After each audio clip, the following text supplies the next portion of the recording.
De Ljouwerte Kranten, het Fries Dagblad en Omroep Friesland presenteren Friesland kiest. Riedsverkiezings 2014. Goeien en welkom bij het tweede verkiezingsdebat in Oren naar de gemeenteraadsverkiezings van woensdag 19 maart. Live uit het atrium van de Ljouwerte Kranten wij ont 8 uur lokale politiek. Dus zaken dit jouw rijtje. In meer dan 20 Friese gemeenten kan dadelijk gestemd worden op tientallen partijen en op honderden kandidaten. En dan valt het vanzelfs net daar om die al jaar haar karakter te aan, maar we zult al beziekje. We doen dat in gearwerkingsverband met de Ljouwerte Kranten, het Fries Dagblad en Omroep Friesland. Nou live te jaren op de radio, maar ik te volgen op internet op omroeplive.nl. En vanzelfs zit er ik weg van alles hoe te lezen in de beide kranten. De debatten staan dadelijk onder leiding van Adriaan de Vries van de Ljouwerte Kranten, Patrick van 't Haar van het Fries Dagblad en Andries Bakker van Omroep Friesland. De discussie wordt vierd aan de hand van stellingen opgesteld en taljochten terug leden van het studiegenootschap Trias Politica, direct lieerd onder de Thorbecke Academie van de NHL hier in Ljouwert. Zit ik publiek dat mij en ik nog met de discussie bemoeien dat ze hem dadelijk wil vernemen, maar ik het zelfs benamen om de kandidaatsrietsleden. We hebben daar een tal van hier uitnodigen. Je kent ze hier zien dat je hem hier zitten op de televisie en haar oorskijm ze dadelijk jaren. Het gaat om Mijne Jonsma van de ChristenUnie in Eerstellingwerf, Klaas Visser van de FNP Zuidwest-Friesland, Houkje Riepstra van de Partij van de Arbeid die Tjerkstra-deel en Leen Verweda van de Vrije Bilkerts. Maar waar gaat het eens over? De stelling. Die wordt u verteld door Bert-Jan Butijn. Hij is van het studiegenootschap Trias Politica. Gemeenten beschikken over een eigen budget. Een groot deel van het geld moet worden uitgegeven aan taken die wettelijk verplicht zijn. Daardoor kan een gemeenteraad maar over 20% van de totale begroting zelf beslissen. Vanwege de aankomende bezuinigingen wordt de keuzevrijheid nog minder. Partijen moeten nu echt gaan kiezen wat ze belangrijk vinden. Cultuurbeleid wordt door veel partijen als overbodig gezien. Dorpshuizen en muziek- en toneelverenigingen zullen als eerste de klappen voelen van eventuele bezuiniging op cultuur. Maar is dat wel terecht? Breken we daarmee niet de binding van onze samenleving af? Daarom luidt de eerste stelling: bij bezuinigingen is de cultuur het eerste aan de beurt. Ofwel op zijn Fries, bij bezuinigings is de cultuur het eerst onbar. Dadelijk keren we de politici daardoor, maar Adriaan, misschien eerst even wat reacties uit de zeel. Ervaart de zaal dat ik zei dat straks de culturele voorziening als eerste onbar binnen. Wie wil erop reageren vanuit de zaal? Ik schucht nog je vingers en dan stap ik even naar wethouder Doeke Fokkema van die Tjerkstra-deel. Die had kwartline een stukje in de kranten schreeuwen en zei net de cultuur, maar de sport is eerst onbar. Waarom is de sport onbar, Fokkema? Nou, sport hield voor, die valt net in het wettelijke deel. Dus het vrije deel, om zo maar te zeggen, het vrije schootsveld. En daar zit nu het risico, overigens vergelijkbaar met cultuur. Want gemeenten krijgen nog nieuwe taken erbij, meer yield. En dan zeg ik eigenlijk, dat soort heel erg stom wezen. Als je op dat soort dingen bezuiniging gaat, wil je daar de profijt ik van krijgen. Meer yield, hoe je net de bezuiniging toch? Nee, maar het is wel het lietse gedeelte waar het echt op bezuinigen worden kan. En als je dus sport benutten, dan is het dat je daardoor hopen dat die minder gebruik hoeven te maken van alle gezondheidsmaatregelen. Dank u wel. Ik zeg Aten Eier uit Heerenveen. Aten Eier. Ja, bezuiniging op cultuur. Ik denk dat je maar een orenwijs zit op cultuur. Dat het misschien minder cent kost. Volgens mij er veel meer mogelijkheden op het gebied van cultuur. Trokken lidse ondernemers en ondernemers die inspelen op een cultuurbehoefte die er is. Daar ben kans de mogelijkheden voor en hoef je geen subsidie hebben. Er zat toch wel geld bij moeten, want cultuur is altijd subsidieerd wordt het roerriet. De hulpreform van cultuur en het meeste van lesjouwen en dergelijke, daar hoeft geen subsidie heen. Dat kan de jongen zichzelf mee betreppen. Oké. Cultuur kan hemzelf bedrijven. Nog een reactie te zaal. Waar ben je? Ik ben Monique Wijfels. Ik denk dat er juist wel cultuur wezen moet, want anders kunnen mensen net leven. En Parnaus is bijvoorbeeld, daar hebben ze op bezuinigen. En er zijn een heel soort mensen ontevreden over. En hij heeft wel de culturele hoofdstad, maar dat zullen ze gewoon mooi nemen moeten. Dank u wel. Ben er nog andere reacties uit de zaal op de stelling dat cultuur straks als eerste aan bod is? Uit de gemeente Ljouwert. Jouw naam graag even. Karen Vastbinder is mijn naam. En inderdaad denk ik dat er nu een slag wordt gemaakt door de ondernemers zelf in Leeuwarden, zeg maar, de cultuur in de wijken gaan organiseren. Maar vooral de voorzieningen, het faciliteren en regisseren, dat moet bij de gemeente nog wel een beetje meekomen. Dank u wel. Ik denk René dat we zo haast maar de zaal klaar binnen en ik jou het waarom. Ja, het aardige is dat allereer, tenminste van een groot reacties uit gemeenten binnenwet nou helemaal net stemd worden kan. Maar wel geweldig dat je hem al jaar meeleven. Ik uit Jereveen en jou het wij. Hartstikke mooi. Maar er staan nou politici klaar op waar wel stemd worden kan. En die dus ik alle reden voor een debat ha. Ik ben benieuwd hoe zij hoe deze stelling denken. Bij bezuinigings is de cultuur het eerste onbar. De kleersteen Leenverve daar van de Vrije Bilkers, Houkje Riepstra van de Partij van de Arbeid, Tiet Sjerkstradeel, Meijer Jonsma van de ChristenUnie in Stellingwerf en Klaas Visser van de FNP Zuidwest-Friesland. En ze worden bevregen door Andries Bakker en Patrick van het Haar. Ja, Klaas Visser, hoeveel bibliotheken zijn de afgelopen jaren in Zuidwest-Friesland dichtgegaan? Er binnen een paar bibliotheken binnen voor het Tirgon, maar de bibliotheken zelf het heeft in handen om alle kwere dingen vat te komen. En die hebben met zelf een plan maken van hoe kunnen we de bezuiniging het beste aanpakken. Ja, en deden ze dat uit vrije wil of deden ze dat omdat er gewoon gekort werd? Zij ben uiteindelijk het college bij Vawest. En zij zei van, dit is het plan van u. Hier kunnen wij de komende jaren kunnen wij hiermee verder. En daar heeft de Rier ermee ingestemd. Ja.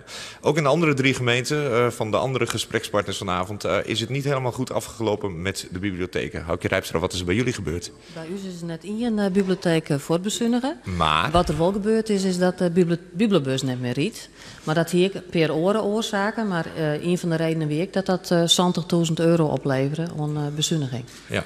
Alleen dus verder daar, waarom is cultuur zo snel, en dan met name de bibliotheek, zo snel aan de beurt op het moment dat er bespaard moet worden?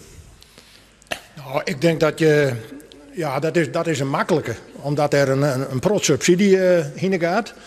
En dan denkt de gemeente van, nou, daar kun je ook wel 10% of 15% afhalen. En dat is vanzelf niet zo. En vooral in de beeldse situatie gaat dat helemaal niet op. Als je bedenkt dat bij ons in de bibliotheek een groot part daarvan ook nog inricht is als het beelddocumentatiecentrum. Dus wij kennen al helemaal niet zonder een bibliotheek. Bij ons is de bibliotheek in de brede zin van het woord is een voorziening die de cultuur en de taal specifiek in onze gemeente, en dat luidt dus nog veel sterker dan als je dat in de Friese situatie bekijkt, moet je daar taal en cultuur, daar moet je afblijven. En ook dus niet bezuinigen verder op de bibliotheken. Nee. Van de Beeldhoeken naar de Stellingwerf, eerst Stellingwerf, Meijer Jonsma. Bibliotheek Appelskee onder de woorden. Klopt het de stelling, vind ik, dat bij bezuinigings de cultuur toch als eerst onbar is? Net helemaal.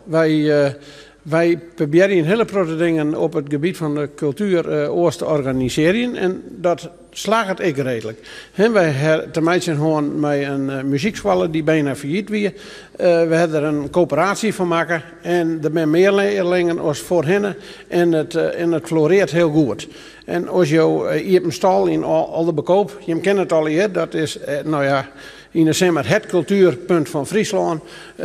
Wij doen als gemeente er een heel beetje bij om wat dingen mogelijk te maken. En die kunstenaars die doen de rest. En als je nou bij u in het gemeentehuis zogen, ik wil toch even kwijt. Wij hebben de koning in een reetzaal hingen. En dat hebben we terug onze eigen kunstenaars dwaanlitten. En er waren al zeer enthousiaste inzendingen. We hebben zelfs nog overwogen om Zwijndrecht even een schilderij aan te bieden. Maar hebben we net in, want daar kon ze er net uitkomen. Maar als je op die manier met cultuur bezig bent, dan kun je best een hele protte voor cultuur doen. Maar een beetje minder geld. Ik, de bibliotheek, we hebben iets oors georganiseerd. En dan hou je het in de fjorten. En dat is natuurlijk wel wichtig. Houkje Riepstra, wethouder Westek van cultuur in het eerste deel de je bent nog. Ja. Je hoopt het wet te worden misschien. Jim heb ik wat orenzaken betocht. Als het gaat om cultuur, het in stand houden van verschennings, dat mensen zijn lietse vergoedings ik meer zelf doggen. Hoe zit dat correct? En is dat levensvetbaar? Je moet in ieder geval zien naar je vormen. Dat is belangrijk. Neem eens een voorbeeld wat je hem doggen. Wat dog je hem? Nou, we krijg ik al even over de dwarpshuizen. Ik ben zo er pertinent op het zien wezen om daar in alle gevallen het bezuinigingsmes in te zetten. Want dat wordt nog een verschenning die de komende jaren alleen nog maar volle belangrijker wordt. Wat wij daarmee doen is eigenlijk een grote slag maken in het energiezuiniger maandje van de dwarpshuizen. Zodat de dwarpsmeerskippen die dwarpshuizen ik volle beter exploiteren kunnen. Want dat is natuurlijk moeilijk om met vrijwilligers en dan ik nog de zware lessen van zulke gebouwen dragen. Als je dan als gemeente een bijdrage leveren kennen om die energielessen onder te brengen, is dat eigenlijk een investering in de dwarsgemeenschap. Wat wij dienen is de muziekscholen op een andere manier organiseren. Ik en coöperaties dat jou al zijn. En wat die bibliotheken aanbelangt, ik denk dat je vooral naar combinaties, slimme combinaties van functies.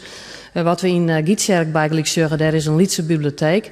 Het zou heel mooi zijn dat het toch het Dwarpsaveenske Mierskipcentrum daarbij inkomen komen. Want dan versterk je beide functies en kan je de bibliotheek volle langer in stand houden. Maar nu hebben we het over bezuinigingen en de gevolgen daarvan van de afgelopen 4 jaar. De afgelopen 4 jaar is er veel gebeurd. Maar de komende 4 jaar moet er nog meer gebeuren. Leendert Verwerda, op welk cultuurdeel in het beeld kan nog bezuinigd worden? Dat is zelfs een lastige, want je kan makkelijke antwoorden bedenken. Je kan zeggen van nou inderdaad die bibliotheek. Je kan zeggen nou jongens, want het gaat vaak om grote bedragen. En dan kom je... Er moeten ook grote bedragen bezuinigd worden. Maar als je daarover praat en je doet het op die manier, dan ga je dus de belangrijkste voorzieningen ga je dus dichtgooien. Want dan zeg je nou jongens, het zwembad, daar gaat 4,5 ton in. Stap er maar met, ben je in één keer klaar. Dat kan dus niet. Dus wij denken dat je kijken moet, en dat is in de breedte van de raad. Dat gaat alle partijen aan die zeggen dat ze de belangen van de kiezer, van de inwoners behartigen. Met nou erom de tafel en kijken, daar werd het ken. Ja, maar de kiezer, de kiezer moet nog... Ik nou wel wat te doen, dat de burger inschakeld worden kan. Ik ga toch even interromperen, want we zitten tegen de verkiezingstijd. Het is heel mooi om te beloven, maar het is ook mooi om duidelijk te maken waar uw partij op gaat bezuinigen of wil gaan bezuinigen, nu het de komende jaren moet gaan gebeuren. Je moet er dus zoeken. En dan zeg ik nog een keer, dan moet je dus bijna aan de zitten gaan. En daar werd het ken. En ik denk dat met name de zelfwerkzaamheid, en dat je dingen overdragen kunnen aan de mensen in een dorp, vereniging van dorp en streekbelang, zouden best wat meer doen kunnen aan die directe eigen omgeving. En daar zou je dan een eerste bezuiniging met realiseren. Mensen kunnen meer doen. Wat kan er in Ooststellingwerf nog gebeuren? Waar kan nog bezuinigd worden? Nou, er kan nog best wat op cultuur bezuinigen worden. Op welke onderdelen? Ja, dat hoeft ik net zo slim te weten. Want als cultuur alleen van geld afhankelijk weer van de gemeenschap, dan wordt het helemaal niks. Cultuur moet faciliteerd worden. En dat is volle belangrijker als daar alleen nog maar geld in het solution. En wij vinden dan ook dat je op een gegeven moment een stelling werd verschreven rond. En die krijgt die heeft een mooi kantoor en die houdt het al hier mooi voor elkaar. Het is prachtig. Maar wij zouden volle leven zeggen van nou, als er goede stellingwerfse initiatieven binnen, wat er echt even onder de diktemmer wordt. Nou, laten we daar geld voor aan. Want nou, vechten ze elkaar bij de tent uit, want er zijn een paar clubs die zich daarmee aan de houden. En ik denk, en die zinstelling die je zetten, is er net. De beste cultuur komt misschien wel met het minste geld. Tenminste, als je naar schilderijen, zoals Jochen van Sint van Gogh, nou die man die hier net breed. Klaas Visser, FNP. De toekomst van de Zuidwesthoeken. Sportbedrijf, wordt ik naar Sjoen, mochten er nog te kwarten wezen. Je hebt ook een vakkenmajet. Sport Friesland maakt het hem zwargen over de toekomst van de sport en het geld wat er in de gemeente heen gaat. Waarom dan toch het sportbedrijf? Kan je net zeggen van, nou, dan pakken we voor het trein. Misschien wat minder lanteernpijlens of zo. Ja, sport is vanzelf een heel belangrijk iets in de meesten. Het is voor jong naar oud, zeg maar, die daarmee dwanden is. En als je zegt maar dat de gemeente Zuidwest-Friesland, er binnen verschrikkelijk soort weesken. We leven er momenteel bij de sportvereniging van wij willen graag naar je gasveld hebben voor kunststofgasveld voor de voetballerij en andere dingen meer. Daar hebben we al een sneur nog even bij LSC in Snitswest. En dat is net alleen nog een kunstgasveld, maar dat is sinds maar ik de kleingelegenheid. Dus je er alle belemmerd zit eruit. Toen weer er een keer van de KNVB en die zei van, want er is momenteel wakker een onderzoek dwaande. Ja, maar van, is de zorg van Sport Friesland terug? Ik onderbrek je even, want we moeten even wat vlugger. Ja, dat zal in iedere gemeente zullen het hoors dan in de andere gemeente. Wij weten dat er bij u, zeg maar op sportgebied, dat er hier en daar zeg maar dan wel wat gebeuren kan en dat er behoorlijk wat dingen opknapt worden moeten. Maar goed, gaat het ten koste van de verenigings? Nee, het zou rechts net de kosten geven van de vereniging, maar er wordt wel wat van de vereniging verwacht. In Netmis zat het voorheen weer van oké, de gemeente faciliteerde jou het deel, maar het wordt alle gekleerd. Nee, dan wil ik wat van de vereniging zelf verwachten. Hoe zit dat in het eerste deel, Houke Riepstra? Ik zie dat te gebeuren, dat vereniging zelfs ik nooit denken van hoe staan wij er al 5 of 10 jaar voor. En dat ze een waarlijk opzichtje om te zien van waar kunnen we elkaar versterken, waar kunnen we er stevige vereniging van maken. En dat is natuurlijk iets wat je alleen maar toejuichen kan als gemeente. En leerst mij dat als gemeente ik net altijd bot mee bemoeien, want dat komt van onderop en dan is het volle steviger wat draagvlak betreft. Nog één laatste woord van Visser FNP. Ja, als je momenteel sjuggen in Wietmassum, daar is een heel plan klaar van die kunststofgasveld om te voetballen. En dat is steeds maar van praktisch helemaal klaar op een liedsebedrag. Nou, en dat vrezen ze de gemeente. Voor de rest faciliteren en toch is het helemaal zelf. Nou, dat zijn mooie initiatieven. Het is geweest om te zien hoe er in de zaal nog weer reageerd wordt. Nooit zo wat politici het. En het is een mooi geerwerkersverband. En het is prachtig om te zien hoe de man van de kranten, Adse-Jan de Vries van Leeuwarter, ik mij die microfoon omgaan kan om Jim reacties uit de zeel nog even vers te leven. Nou, ik ging al 3 vingers omheen onder het debat. En de eerste hier vlakbij mij is, dacht ik, van Lolke Volkersma. Jouw reactie op dat de gemeenten bezuinigen op externe partners, cultuur en sport. Wat vind je ervan? Ik moet zeggen, ik jij dat een beetje maar vernuivering aan. Want? Ik vind echt dat de gemeente, de gemeentelijke organisatie, die moet ik naar hem zelf zien. Echt daar is en moet nog een fikse bezuinigingsslag plak vinden. Meer ambtenaren op stritten? Daar zal inderdaad een regaat in maken worden, matten. Dank u wel. Ik zeg nog een vinger op de tribune, waar ben je? Teun Wiersma, namens 50PLUS. Ik wijn in de pijn en wat je in het Protterdwarp moet zorgen is dat het een hele dwarpstructuur om die sportfaciliteiten heen zit. En dat denk ik vroeger hier in het onderwijs voor vensterscholen, meer dingen in de squallen. Squallengebouwen staan jongens vaak leeg. En dat geldt ook voor de sportaccommodatie. En wat is jouw punt?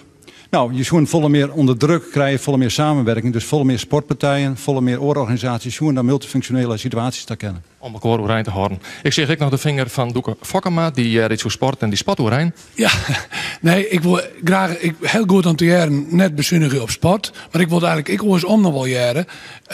Is het net zo dat nog maar de nieuwe taken die op een gemeente aankomen, dat sport net alleen nog als een kostenpost bezoeken worden moet. Maar ik van gemeenten als een middel, waar wij minder hoe uit de Jan, verzoenenzorg en welwezens. Jo, mezelf wethouder Fokkema, maar je kent geweldig in praktijk brengen. Ik zeg nog een vinger op de publieke tribune. Jo, binnen. Johan Siesverda van Opstelanders. Wat ik wil toevoegen is dat je aan cultuur ook kunt verdienen. Als je kijkt naar gemeente Opsteland, daar is heel veel cultuurhistorie. Nou, als je daar heel veel toeristen mee aan weet te trekken, dan moet je juist niet bezuinigen op cultuur. En wat verdienen jullie daarmee? Flink wat, want Bakkerveen is chockvol. Bakkerveen is chockvol. Binnen nog oren reacties. Het houdt net op met de vingers. Alweer een van 50PLUS, Jan Waterlander. Nou ja, even kwartje. Wat mij cheervol van de mensen is, de binnen gemeenteraadsverkiezingen en ze volgen gewoon dat er steeds meer taken komen en steeds minder geld. Wat zullen ze daar aan doen dan? Waarom had je nou de gemeente net eens een keer een stevige voesten? En ze zeggen, wij pikken dit net langer en wij willen als gemeenteraadsleden waar ik goed functioneren kennen in onze gemeente en waar we op het merk van cultuur het nodige van kennen. En waarom pikken de gemeenten dat dan toch wel? Ik snap er helemaal niks van. Nog horen reacties uit het publiek. Jo binnen. Leo Andringa uit Opsteland. Ik ga iedereen praten over bezuinigen op cultuur.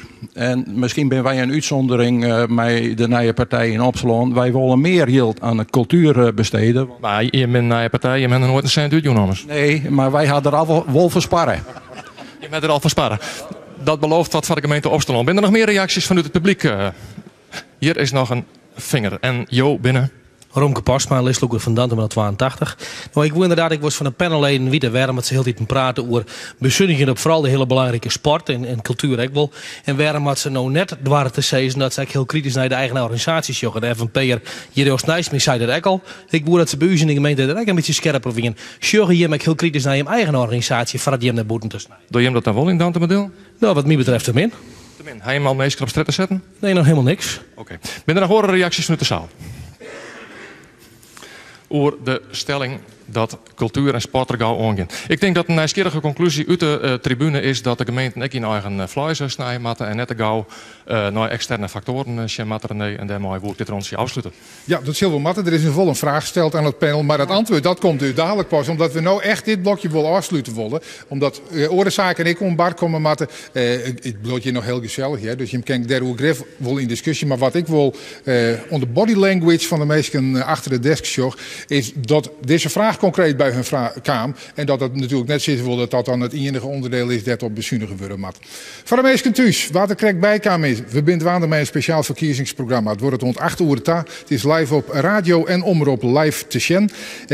En we debatteren jong over taal, cultuur en verkenning. Zo doen we met Houkje Riepstra van Tietje Extra-deal, Partij van Arbeid daar, Mijne Jongsma, ChristenUnie Stellingwerf, Klaas Visser van de FNP in Zuidwest-Friesland en Vrije Bilker Leen Verweda.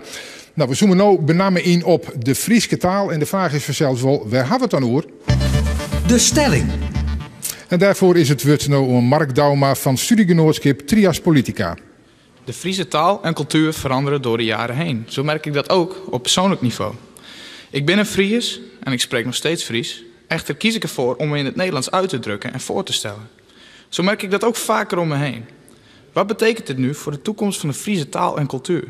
We leven momenteel in een individuele samenleving waar internationalisatie een grote rol speelt.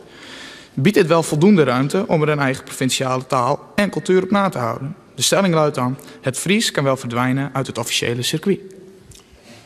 Een pittige stelling en ik ben heel benieuwd. Ja, ik zag meestal heel zuinig al wat applaudisseren in de zaal, maar dat waren ze net loert op te dwalen ook. Patrick, ik ben benieuwd wat de reacties uit de zaal binnen. Ja, laten we het gewoon eens met hand opsteken doen. We zitten hier met een man of 40 aan weerszijden. Wie is er voor het stoppen met het Fries als officiële taal in contacten met bijvoorbeeld de overheid, zoals de stelling het zegt? Wie is daarvoor? Er gaat 1 vinger omhoog. Ja, of eerst wil zeggen wie je bent. Ja, Romke Postma, Daan 82. Dan zeg ik dat ik direct maar in het Fries zezen, want ik ben zo Fries dat maar ken. En mijn vader ben eigenlijk al je Fries. En ik vind wel dat we hier een beetje te vol in trots zitten. En ik denk wel dat we de taal levendig horen willen. Dan zullen we die taal de vrijheid hier maken om zich natuurlijk te ontwikkelen. En wat we nou doen, onder leiding van een aantal Friese intellectuelen, is dat we die taal eigenlijk gewoon in beton jetten willen. En als je de taal in beton jetten willen, dan denk je dat het een sterfhuisconstructie is. En dat we daarmee eigenlijk een heel soort skeer ombrengen om onze kostbare Friese taal. Wat dat betreft is het wat een beetje een vreemde statement, maar ik meen het serieus. Ik denk dat we daarmee ophouden moeten. Wie moet accepteren dat we in Nederland wij in de eerste plak en daarna in Friesland en dan in welk plak dan ik maar. En dat onze band, en ik ga heel lietse band, dus ik ben er net een ta, ik mijn grote achterstaande arbeidsmerken opkomen op het moment dat ze heel bot Fries praten en net zo goed Nederlands praten. We merken dat in een soort dwarpenbuis, dat er een soort band, en ik ga het zelf ook merken, die ga zelf schoft in het midden van Nederland werken, dat er een soort ben toch wat minder goed de Nederlandse taal machtig ben en zich minder goed hier in Utrecht kennen. En dat is gewoon jammer, dat mag net hoeven.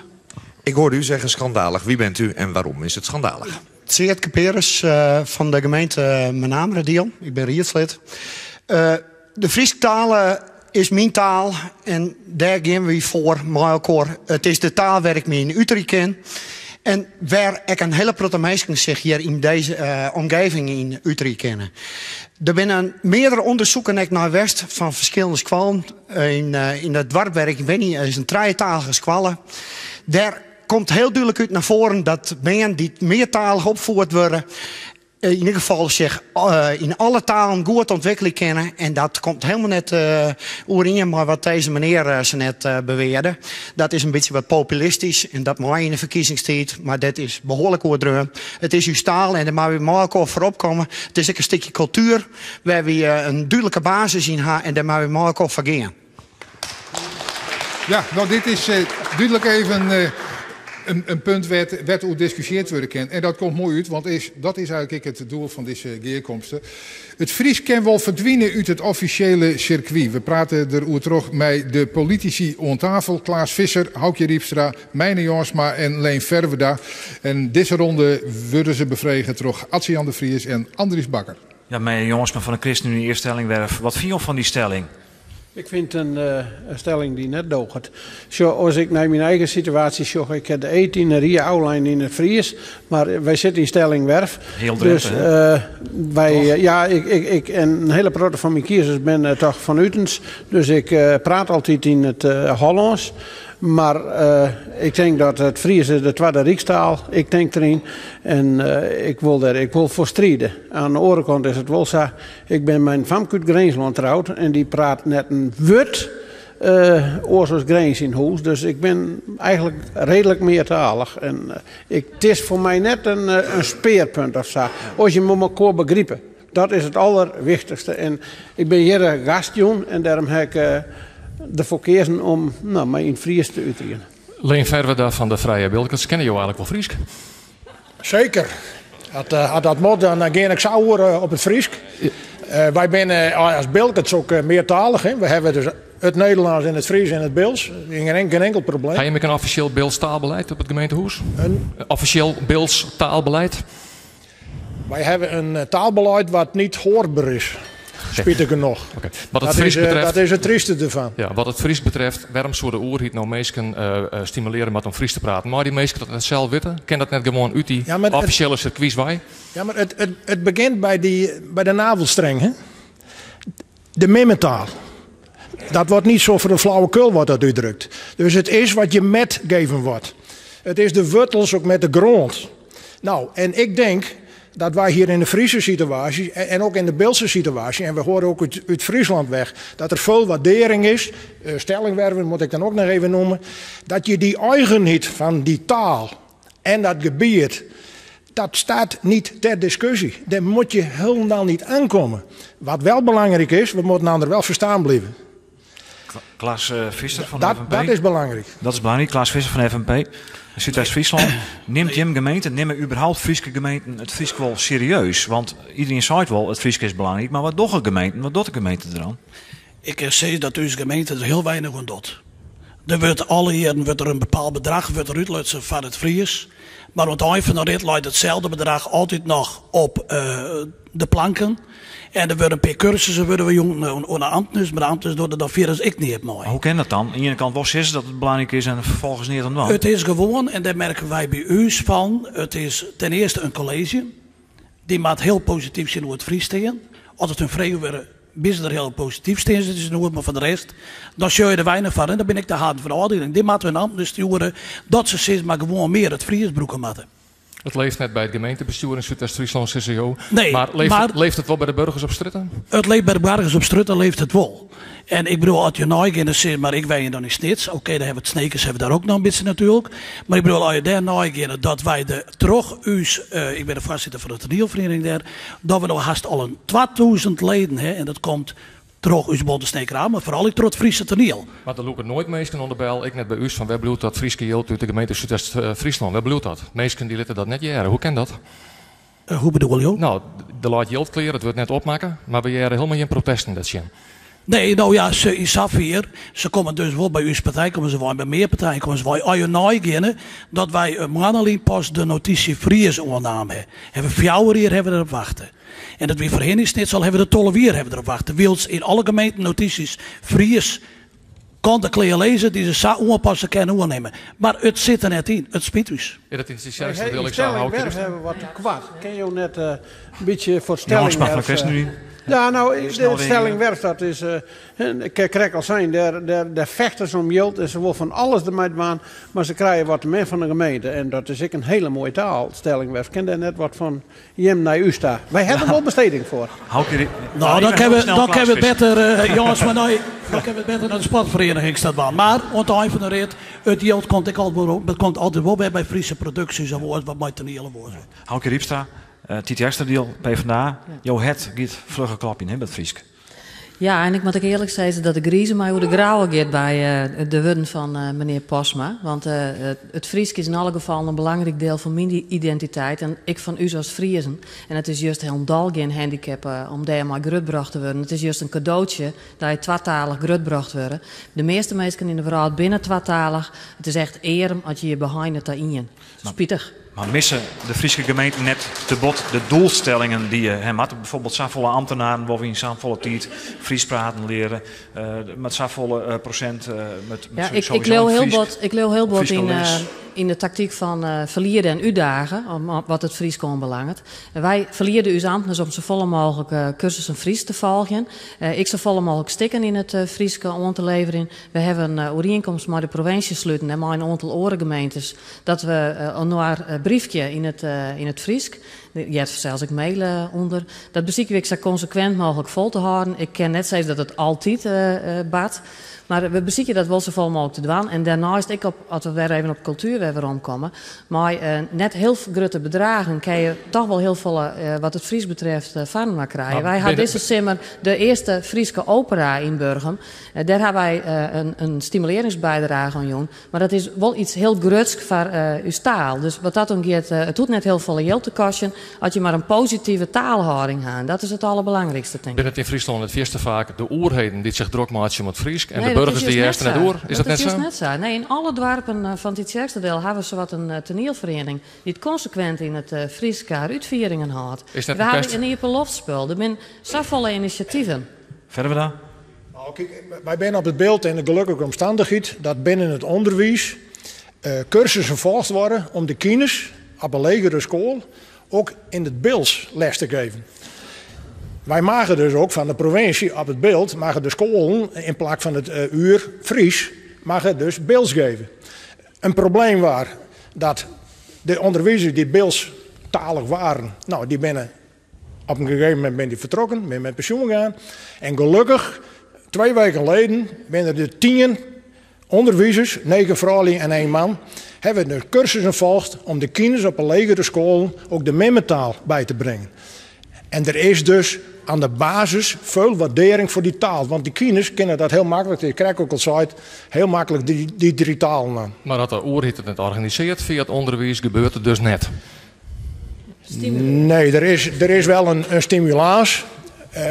De Stichting Ons Beeld krijgt van de gemeente een waarderingssubsidie van €2000. Maar daar houdt het dan ook al vrij gauw met op. Maar gelukkig, de initiatieven liggen ook bij het onderwijs, omdat ze het belang zien van de taal die de kinders praten. Maar jongens, nou je dit organiseren. Jozef van Moornau, je meer inzetten voor het Fries in de Eerstellingwerf? Nee, wij zetten dus wel in voor het Fries. Genoeg? Nou, wij een deel van onze gemeente is gewoon Stellingwerfs. En ik denk dat ik recht heb van bestaan. Alleen het Fries, dat is de tweede Rijkstaal. We hebben bij u zongen dat er een reerslid in Stellingwerfs zijn eetaulei. Die worden ongildig verklaard, maar in Fries mocht dat wel. En ik denk dat je dat goed te onderscheiden met het Stellingwerfs mee behouden. Maar het Fries, dat is, wij zitten in Friesland en daar maar voor gaan. En als het relevant is, als het een Fries onderwerp is, dan praat ik Fries. Ja. Ze maken bij ons op het beeld ook in het beeld trouwen. Hè? Dat is ook een voordeel.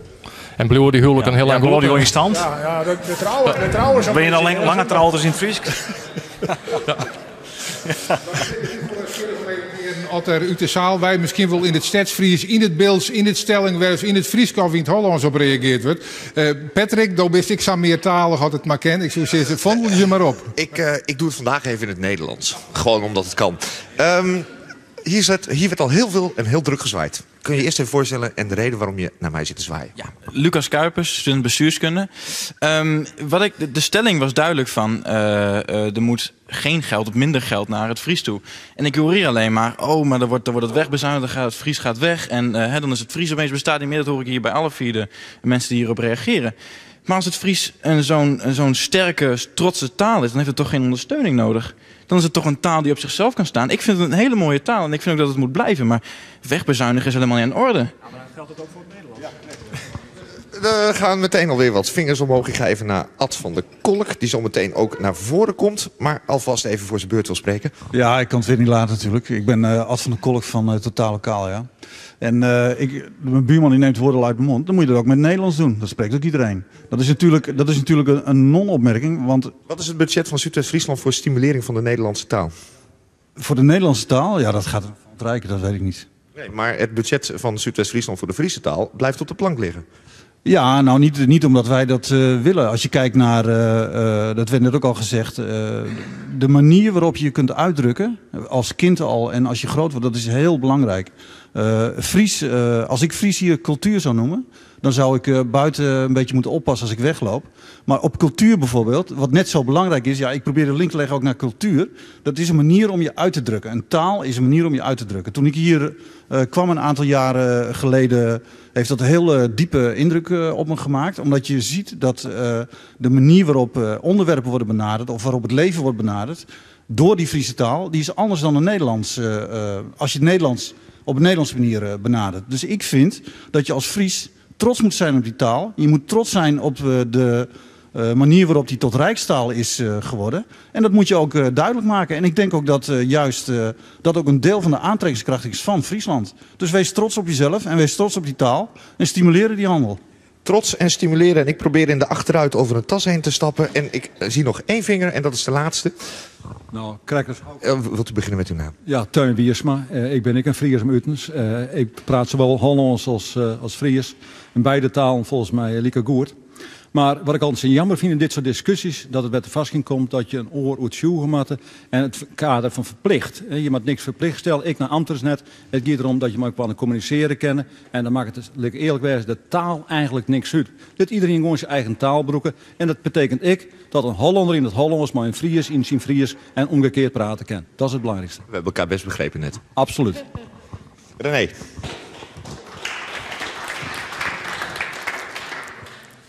Dok is vlot. Het betekent dat we weer plakmeidje maar nou voor orenpolitici, namelijk de mensen die wij als de veteranen beschouwen. En die zoeken dan nou rap uitnodigen willen om naar voren te komen. De veteraan, dat ben, en wij zitten dat mij een heel soort respect. Ja. Veteraan, dat ben mensen die al een schoft warber binnen in de politiek. Ik zie ik nog even om het kaartje van Lolke Volkers, maar dat kan ik u ook zo gauw net vinden. Dan moet hij achter het tafeltje staan gaan dat het net opstaat. Maar het is in elk geval een van de politici die we als veteraan beschouwen en graag onder het woord hebben willen. Want meestal met een soort politieke ondervinding ben ik meestal dat je misschien in de politiek ik weer een soort van leren kennen. Het ben net al die mensen die op dit stuit helemaal boppen on de list staan. Daar ben ik list trioers bij, maar dat maakt het net uit. Lolke Volkersma, hij zit Bigelieks op dit stuit in de rieën van Dongeradiel van de FNP. En hij is, ik geloof al meer dan 40 jaar in totaal actief in de politiek. Hessel Bouma zit al 24 jaar zonder onderbreking in Burgum in de gemeente Rieën. Is nou ik weer listloeker bij de verkiezings. Sjoukje Akkerman, 10 jaren actief van de Partij van de Arbeid tot in de Tweede Kamer. En nou dus listtrioer. En Ad van der Kolk, die is van verschillende politieke partijen actief is, maar zet hem nou in Zuidwest-Friesland in voor totaal lokaal. Meestal mijn ondervinding werd we wel wat van leren kennen en dat doen we graag vanzelfs. Maar de vraag is eerst weer, waar hebben we het over? De stelling. En de stelling wordt introduceerd door Lucas Kuipers van het studiegenootschap Trias Politica. Burgers verwachten van politici dat zij hen een snel en ideaal een Nederland voorspiegelen. €1000 in de hand, snelle slogans op bushokjes en dit natuurlijk ook binnen 4 jaar bereiken. Politici zitten permanent verwikkeld in een strijd tussen het snel en op korte termijn burgers tevreden houden en tevens dezelfde burgers laten zien wat we wel niet allemaal in de afgelopen jaren bereikt is. Hebben burgers wel een realistisch beeld van de politiek? En moeten politici eigenlijk gewoon niet eerlijk zijn tegenover de burgers wat wel en wat niet mogelijk is? Vandaar de stelling, de daadkracht van gemeenten wordt ernstig overschat.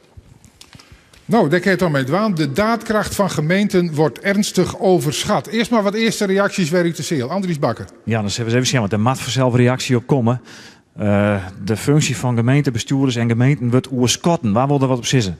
Eerst uw naam even. Ja, Berg uit Marenbaaien. De daadkracht van een gemeente, het is altijd, dat is al 100 jaar zo dat de gemeente eerst de kot uit de BM shot en dan denkt, nou ja, het zo zus of zo kennen. Verder je verliezen al een cultuurbeleid, 80 jaar, 40 jaar verliezen al een cultuurbeleid. Dus er is geen enkele vooruitgang van het maar even tuiken, want we hebben het zien om met zo'n partijen te maken.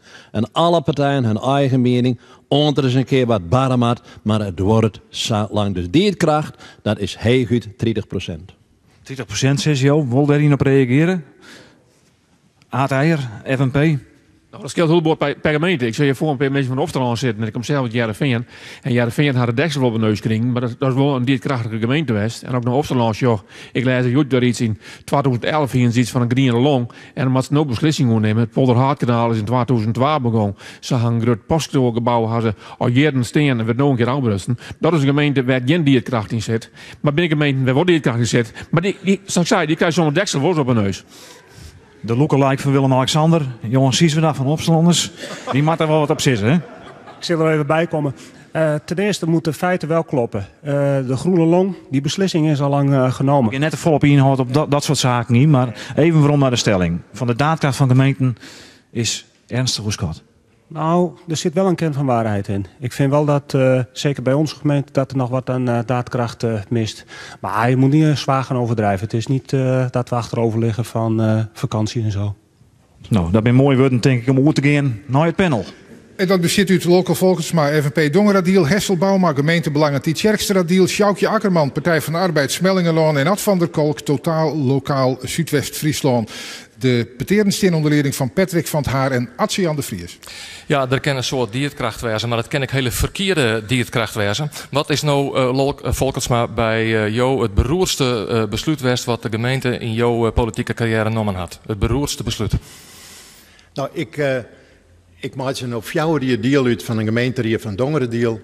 En ik ken jou en ik ken Jim en ik ken alle harkers en mensen die het via de televisie nou sjoggen. Ken ik, maar de het op het hand zei ze van, Dongeradiel had een hartstikke goed bestuur.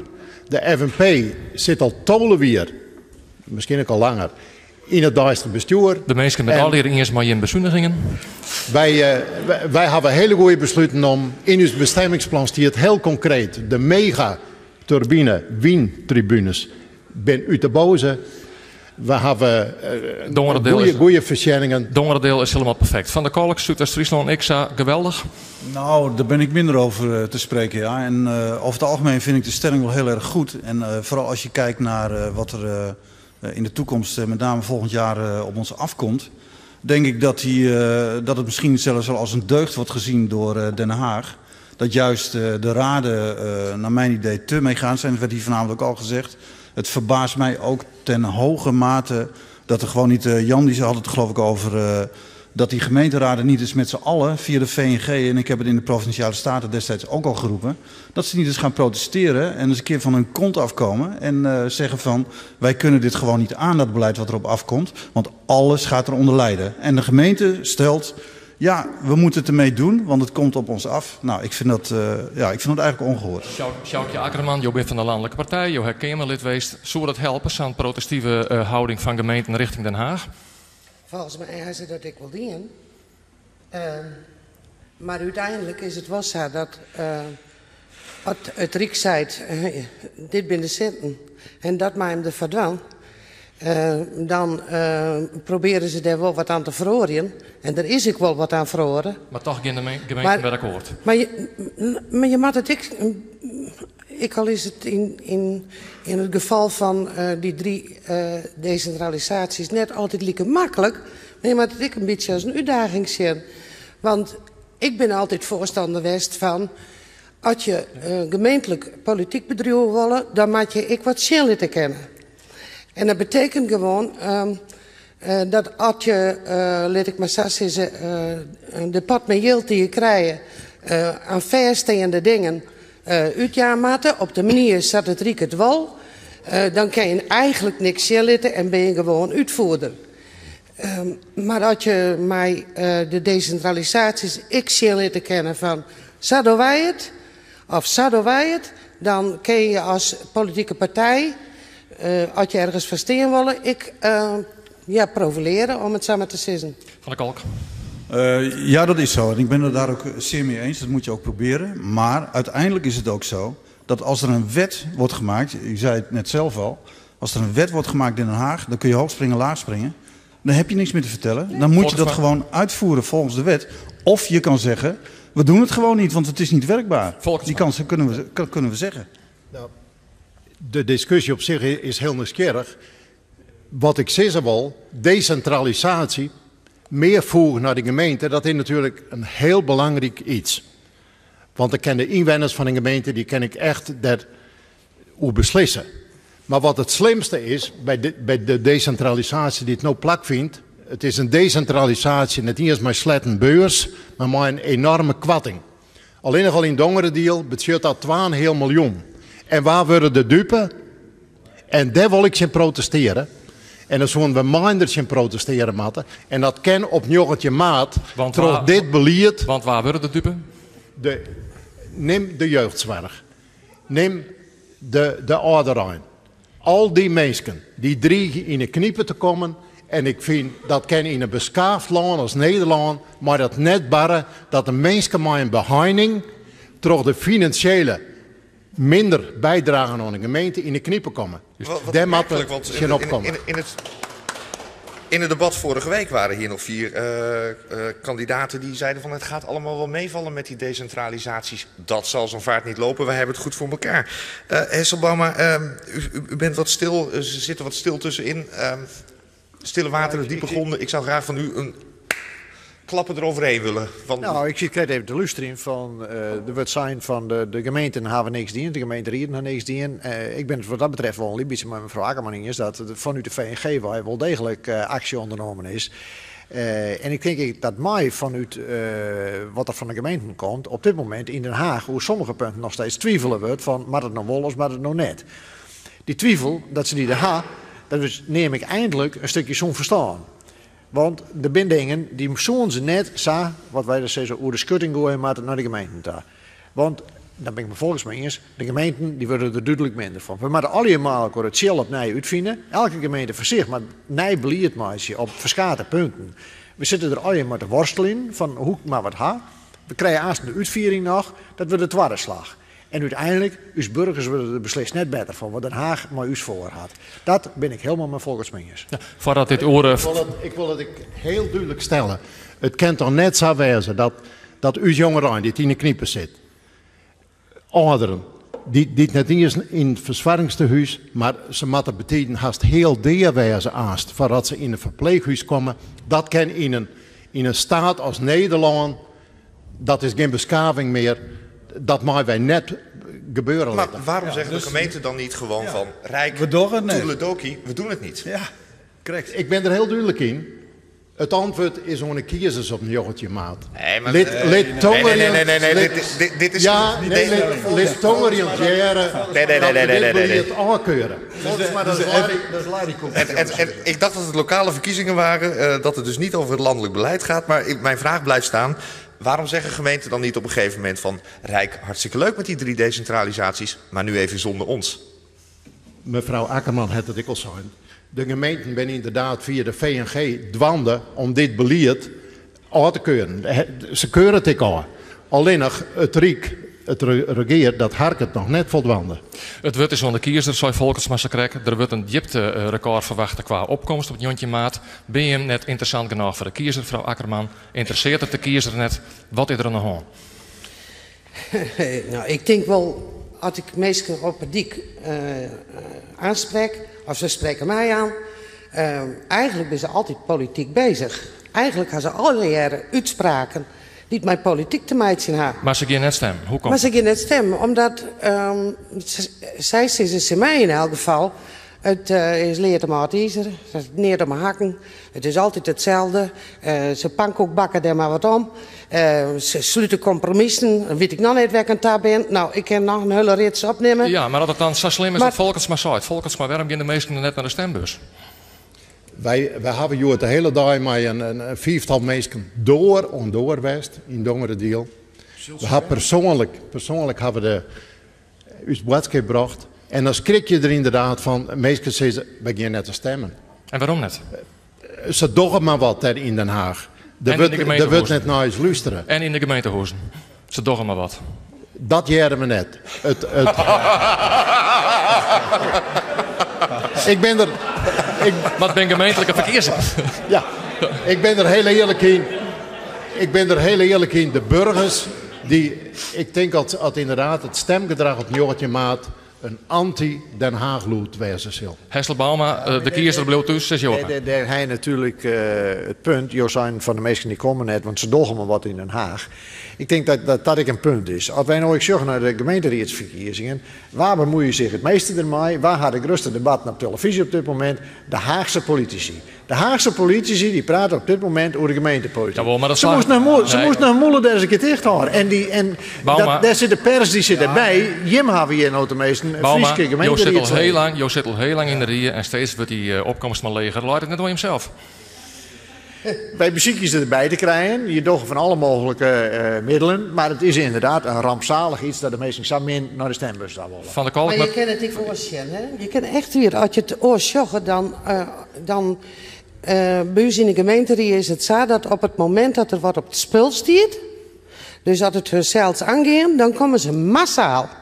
Maar er stiet een heel ik zou redeneren van... Gaat blijkbaar goed voor een groot pad. Dus ze vindt het net nodig. Net als in Dongeradeel. Het is wel zo natuurlijk van... als je dan met zoveel mensen naar zo'n bijeenkomst komt... en vervolgens wordt het toch weer besloten... volgens de regels die dan... hier wordt dan gezegd veel van Den Haag... maar waar je zelf als raad voor verantwoordelijk bent... dan gaan ook dat soort mensen, met name ook met de bibliotheek... hebben we dat in Zuidoost-Friesland ook meegemaakt... Dat is dan op een gegeven moment is er dan een compromis bereikt. Maar die wordt je gewoon in goed Nederlands gewoon wel de strot gedrukt door de politiek. En daar horen wij als gemeenteraad natuurlijk ook bij. En als je dan tegen Den Haag zegt, ik zeg nogmaals van... als je met beleid niet eens bent of je denkt dat trekken wij niet als gemeenteraad... gooi dan eens je politieke verschillen opzij en zeg dan als raad, als totale raad van sorry... dit gaan we gewoon niet doen. En dat geluid, dat durft men niet te zeggen. Ik brek hem even op, want we willen in die laatste 3 minuten die het programma nog wordt... nog even wat reacties uit de CLH. Andries Bakker, er ben ik er nog niet wat erop wil. 3 minuten, de eerste die er vinger omheen ging, wie Jan Waterlander van 50PLUS. Ja, wij hebben hier in Nederland geen hegere en legere bestuurslagen. Dat is bij wetten dat regelen dat die lagen gelijkwerig binnen aan elkaar. Dat ze in Den Haag soms krijgt nog als ze daar een hegere laag hebben. Dat is wel helder. Maar ik vind dat we hier in de provincie, in de gemeenten, ze moeten van die lagen die binnen gelijk. En ik denk eigenlijk dat het maatbaan van een soort landelijke partijen in de gemeente dat mij verinvloed is op hoe die verhouding leidt. Want je kan er net in je eigen partij zitten van je mij in Den Haag niks regelen, wij willen dit of wij willen dat. Op het moment dat de lokale partijen meer invloed krijgen, kan je makkelijker een voetstapmaatje naar Den Haag. Dank u wel. Ik moet het kwart horen, want ik wil nog een paar oren meestal. Ik het wat litten, Jo binnen. Tjeerd Peres, PvdA, mijn naam Rediel. Er binnen een aantal pilots landelijk west. En daar is uit voortkomen dat er heel veel bezuinigen kon worden.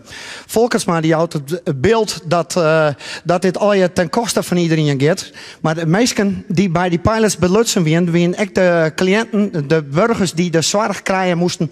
En die wien er al je tevreden over. Dus er is ook een heel oorbeeld. En het beeld wat er schetst, dat is ook een beetje wat populistisch. En het jet bij deze verkiezingen, misschien ook bij de FNP. Populistisch maar werk ik van me altijd. Ik ben niet populistisch. Dat werk ik We van gaan net in discussie met debat omwille van het tijd. Dank u wel.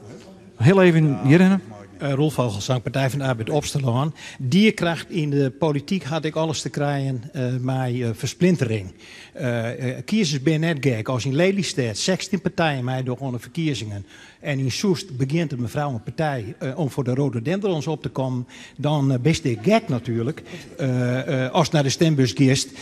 Stabiliteit is belangrijk om tot dierkracht te komen. En die versplintering, dat levert niks op. Het komt er nou op on, meesken. Het rint nee, jochentje maart. Het wordt alle weekend spannender en daarom ben wij er nog een keer. Maar dit programma zit er van het op. Nee, weekend ben we hier weer op hetzelfde plak, hetzelfde tijd. Het thema is dan gemeentelijke werindeling. Ik nieuwsgierig.